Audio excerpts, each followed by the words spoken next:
Israel యూదులకు Bible కాలం నుండి చాలా పవిత్ర ప్రాంతం. టోరా ఆధారంగా ఇది దేవుడు ముగ్గురు యూదు పూర్వీకులకు ఇచ్చిన భూమి అని యూదులు విశ్వసిస్తున్నారు. ఇజ్రాయెల్ చిన్న దేశం అయినా సైనిక, సాంకేతిక, మానవ వనరుల పరంగా ప్రపంచంలో శక్తివంతమైన దేశాల జాబితాలో ఉంది. పరిమిత వనరులతో కూడిన దేశం ఎలా ప్రపంచాన్ని ప్రభావితం చేయగలదో చూపించేది. మీకు ఇజ్రాయెల్ చరిత్ర, పాలస్తీనా వివాదం లేదా మతపరమైన అంశాలపై మరింత లోతైన సమాచారం కావాలా? టెక్నాలజీ మరియు ఇన్నోవేషన్ స్టార్టప్ నేషన్ అనే బిరుదుతో ప్రసిద్ధి.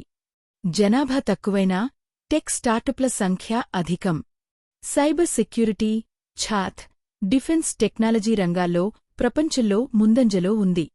వాటర్ మేనేజ్మెంట్, అగ్రికల్చర్ టెక్నాలజీలో కూడా అద్భుతమైన పురోగతి. మతపరమైన ప్రాముఖ్యత జెరూసలేం అనే నగరం యూదులు, క్రైస్తవులు, ముస్లింలకు పవిత్రమైన స్థలం. మతపరమైన చరిత్ర, సంప్రదాయాల వల్ల ప్రపంచ రాజకీయాల్లో ప్రత్యేక స్థానం. అంతర్జాతీయ సంబంధాలు అమెరికాతో బలమైన మైత్రి.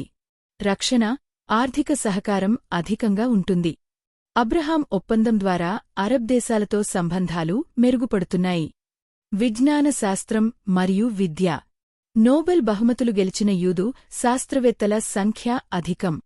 Albert Einstein, Karl Marx, mark Zuckerberg వంటి ప్రముఖులు యూదులే. ఇజ్రాయెల్ శక్తి యొక్క మూలాలు సైనిక శక్తి. ఐడిఎఫ్, ఇజ్రాయెల్ డిఫెన్స్ జోన్ ప్రపంచంలో అత్యంత శక్తివంతమైన రక్షణ వ్యవస్థలలో ఒకటి. ఇరాన్, హమాస్, హిజ్బుల్లా వంటి శత్రు శక్తుల నుంచి రక్షణ కోసం అత్యాధునిక ఆయుధాలు, డ్రోన్లు, మిసైల్ సిస్టమ్స్ కలిగి ఉంది. ఐరన్ డోమ్ అనే రాకెట్ నిరోధక వ్యవస్థ ప్రపంచవ్యాప్తంగా ప్రసిద్ధి చెందింది. ఇజ్రాయెల్ చరిత్ర సంక్షిప్తంగా మే 1948 14న బ్రిటిష్ పాలన ముగిసిన తర్వాత ఇజ్రాయెల్ స్వతంత్ర దేశంగా ప్రకటించబడింది. యూదులు ప్రపంచవ్యాప్తంగా శరణార్థులుగా జీవించిన తర్వాత తమ పూర్వీకుల భూమిలో తిరిగి స్థిరపడాలని కోరారు. ఇది పాలస్తీనా ప్రాంతంలో అరబులతో ఘర్షణలకు దారితీసింది, ఎందుకంటే వారు కూడా అదే భూమిని తమ మాతృభూమిగా భావించారు. మధ్యధరా తూర్పు తీరంలో ఇజ్రాయిల్ ఉంది. దేశం ఉత్తర సరిహద్దులో లెబనాన్, వాయవ్య సరిహద్దులో సిరియా, తూర్పు సరిహద్దులో జోర్డాన్, వెస్ట్ బ్యాంక్, ఆగ్నేయ సరిహద్దులో ఈజిప్ట్, గాజా పట్టి ఉన్నాయి. ఇజ్రాయిల్ 29-34 ఉత్తర అక్షాంశం, 34-36 తూర్పు రేఖాంశంలో ఉన్నాయి.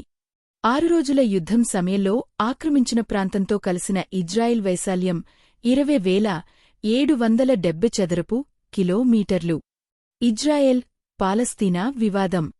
వివాదానికి మూలం భూస్వామ్యం, మతపరమైన స్థలాలు, శరణార్థుల హక్కులు. 1948, 1967, 1973 వంటి యుద్ధాలు ఇరుదేశాల మధ్య ఘర్షణను మరింత పెంచాయి. గాజా, వెస్ట్ బ్యాంక్, తూర్పు జెరూసలేం ప్రాంతాలు వివాదాస్పదంగా ఉన్నాయి.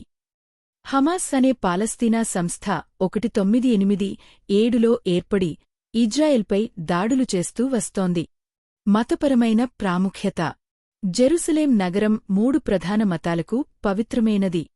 యూదులకు టెంపుల్ మౌంట్, వెస్ట్రన్ వాల్, ముస్లింలకు అలక్సా మసీదు, క్రైస్తవులకు హోలీ సెపల్కర్ చర్చ్. ఈ ప్రాంతంపై హక్కుల విషయంలో మతపరమైన భావోద్వేగాలు తీవ్రంగా ఉంటాయి. ఇజ్రాయెల్ ప్రస్తుత స్థితి టెక్నాలజీ, సైనిక శక్తి, వ్యవసాయ రంగాల్లో ప్రపంచంలో ముందంజలో ఉంది. అమెరికా, భారత్ వంటి దేశాలతో బలమైన సంబంధాలు ఉన్నాయి. పాలస్తీనా సమస్య ఇంకా పరిష్కార దశలోనే ఉంది. శాంతి ఒప్పందాలు విఫలమవుతూ వస్తున్నాయి.